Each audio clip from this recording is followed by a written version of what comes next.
मला वाटते केंद्र शासनानं कमर्शियल गॅसवर निर्बंध आणलेले आहेत आणि अनेक राज्यामध्ये परराष्ट्र धोरण किती चुकीचं आहे याचा फटका आता सामान्य माणसाला बसतोय. त्याचबरोबर घरगुती गॅसला सुद्धा नंबर लागण्याचा प्रकार त्या ठिकाणी आलेला आहे. पुन्हा आता त्या ठिकाणी चूल पेटवायला लागते का अशी परिस्थिती महाराष्ट्रातल्या जनतेसमोर या ठिकाणी आलेली आहे. निष्कर्ष काय तर चुकीचं परराष्ट्र धोरण. केंद्रीय मंत्री 1-2 महिन्यापूर्वी सांगतात आमच्याकडे 74% साठा आहे, परत 15 दिवसानं गोलपोस्ट बदलतात, म्हणतात आमच्याकडे 24% साठा त्या ठिकाणी. आणि आता ऑइल कंपन्यांना प्रोडक्शन वाढवायला सांगितले, परंतु ज्या ऑइल कंपन्यांच्याकडे या ठिकाणी कच्चा माल नाही आहे ते प्रोडक्शन कसे वाढवणार. आणि मला वाटते this is utter failure of governance. Sir, दुसरीकडे इंडस्ट्री पण मोठ्या प्रमाणामध्ये बंद पडताना दिसायला लागले. संभाजीनगर वगैरे या ठिकाणी ज्या स्टील इंडस्ट्री आहे त्याला एक मोठा फटका पडताना पाहिला. नाही, एकूणच या सगळ्या युद्धामुळं एकूणच भारताच्या अर्थकारणावर परिणाम होतोय. महाराष्ट्रातल्या विशेष करून उद्योगांच्यावर परिणाम होतोय. आता हॉटेलची सुरुवात त्या ठिकाणी झालेली आहे. या हॉटेलमध्ये फक्त जेवणारे अवलंबून आहेत का? या हॉटेलमध्ये लाखो कोट्यावधी कामगार या हॉटेलमध्ये आहेत, ज्यांची उपजीविकता या हॉटेलच्या व्यवसायातून या ठिकाणी होते. अगदी रस्त्यावर असणारा त्या ठिकाणी टपरीवर असणारा त्या ठिकाणी टपरीवाला असू दे किंवा एखादं लहान कॅन्टीन असू दे किंवा एखादं हॉटेल असू दे, हजारो लोक तिथं काम करतात. आणि म्हणून याचा परिणाम इंडस्ट्री असू दे, हॉटेल व्यवसाय असू दे, आणि कदाचित 8-10 दिवसानं आता घरात सुद्धा मला वाटते काय परिस्थिती होईल सांगता येत नाही. आणि विजेचे दर इकडे एवढे वाढलेले आहेत की त्या ठिकाणी इलेक्ट्रिक शेगडी सुद्धा वापरणं असह्य होणार आहे मध्यमवर्गीय, अशी अवस्था होईल. यामुळे कुठेतरी महागाईचा भडका आहे तो पुन्हा एकदा होईल असं वाटतं. नाही, 100% त्याचा परिणाम. शेवटी एखादा क्रायसिस आणि गॅस, पेट्रोल, पाणी या ज्या सुविधा आहेत यात ज्या वेळी प्रॉब्लेम येतो त्यावेळी महागाईचा एक वेगळा पद्धतीनं फटका हा सामान्य जनतेला या ठिकाणी बसेल आणि पुढच्या 8-10 दिवसात त्याचे परिणाम या महाराष्ट्रातल्या मध्यमवर्गीयांना या ठिकाणी सहन करावे लागतील.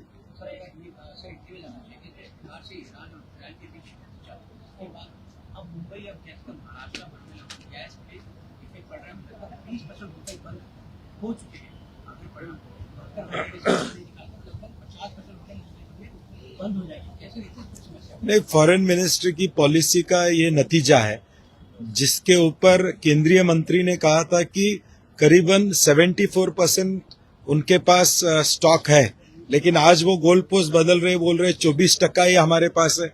आज ये निर्बंध लगा रहे गैस के ऊपर, जिसका परिणाम होटल के ऊपर तो होगा ही होगा, लेकिन उसके साथ ही लाखों लोग जो इस पे नौकरी के माध्यम से निर्भर है उनके ऊपर इसका परिणाम होगा.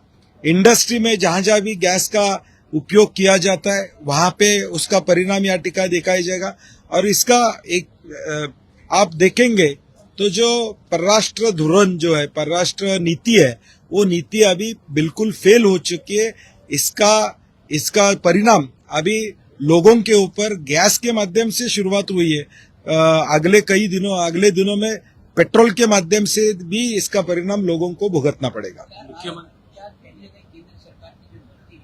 नहीं, वो तो फेल हो चुकी है, ये सभी लोग जानते हैं. क्योंकि अगर नीति सही होती तो इसका परिणाम लोगों तक नहीं होता, लोगों के किसी पे नहीं होता.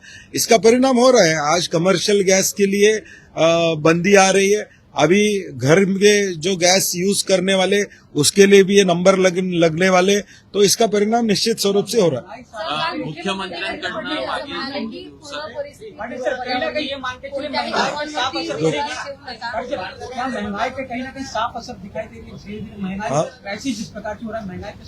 नहीं, वही मैंने कहा कि जब भी ऐसे गैस हो, पेट्रोल हो, क्योंकि पेट्रोल और डीजल आप देखेंगे तो कमर्शियल व्हीकल इसका उपयोग करते हैं. जब कमर्शियल व्हीकल रास्ते पे आते हैं और इसका उपयोग करते हैं तो अल्टीमेटली वो डीजल या पेट्रोल महंगा हो जाएगा, तो महंगाई भी बढ़ेगी. क्योंकि जो गुड्स जाते हैं उस कमर्शियल व्हीकल से उसका भाव बढ़ने वाला है. तो अल्टीमेटली इसका परिणाम सभी जगह होने वाला है. गैस का भी परिणाम लोगों के ऊपर होने वाला है. ऑलरेडी गैस 60 रुपए बढ़ा चुकी है सरकार, तो इसका परिणाम महंगाई पे हो चुका है. नहीं, अभी हम ये रेस करेंगे, आज देखेंगे. मुख्यमंत्र्यांकडनं मागील 2 दिवसात जर का पाहायचं तर मुख्यमंत्री म्हणत आहेत की परिस्थिती आटोक्यात आहे, काही अडचण नाही आहे. मात्र एक ठिकाणी पाहिजे तर हॉटेल्स बंद पडत आहेत, उद्योगांवर थेटपणे परिणाम होत आहे. मात्र सरकारकडनं अशी काही व्यवस्था करायला पाहिजे, त्या व्यवस्था होताना दिसत नाही. सरकारला देखील कल्पना आहे की अवस्था वाईट आहे, परंतु शेवटी पॅनिक होऊ नये म्हणून सरकार त्या ठिकाणी सगळं चांगलं आहे दाखवण्याचा प्रयत्न करत. परंतु ग्राउंडवर परिस्थिती काय आहे? ग्राउंडवर परिस्थिती लोकांना कळते ना. आज हॉटेल्स रेस्टॉरंट बंद व्हायला लागलेले आहेत, त्याच्यावरून ग्राउंडवरची परिस्थिती या ठिकाणी वाईट आहे हे निश्चितपणे लक्षात येते. मला वाटतंय आज सभागृहामध्ये किमान त्याबद्दल सरकारनं भूमिका जाहीर करावी की कुठल्याही परिस्थितीत गॅसचा तुटवडा या ठिकाणी कमी पडणार नाही हे आश्वासित करावं. नाहीतर उद्या परत त्या ठिकाणी अनेक लोकांना त्या अडचणीला सामोरं जावं लागत असेल तर किमान दिलासा सरकारनं द्यावा अशी आमची अपेक्षा असते. तुम्ही आवाज या संदर्भात सभागृहात नाही, 100% सभागृहात आम्ही हा प्रश्न अफवांवरती विश्वास ठेवू नका असं त्यांचं म्हणणं आहे. म्हणजे हा चॅनेल आणि माध्यम आणि पत्रकारांच्यावर आरोप आहे की चुकीच्या बातम्या दाखवल्या जातात. मला वाटते ती काही वस्तुस्थिती नाही आहे. जे सत्य आहे ते तुम्ही दाखवायचा प्रयत्न करताय अशी आमची ठाम भूमिका आहे. आणि महाराष्ट्रातल्या जनतेचं सत्य दाखवणं याचा अर्थ चुकीच्या बातम्या दाखवणं असं होत नाही. मला वाटते जे ग्राउंडवरची रियालिटी आहे, ठीक आहे, अजून त्याचा रिपोर्ट अनालिसिस सरकारला आला नसेल कदाचित, किंवा जे डिपार्टमेंट या ठिकाणी त्या डिपार्टमेंटने व्यवस्थित माहिती दिली नसेल. परंतु आज परिस्थिती काय आहे की आपले फूडचे अधिकारी हे नागरी पुरवठ्याचे अधिकारी हे प्रत्येक गॅस एजन्सीवर जाऊन बसलेले आहेत, तिथला स्टॉक घेत आहेत, तिथली माहिती घेतात. मग कशासाठी माहिती घ्यायला लागलाय पॅनिक नसेल तर?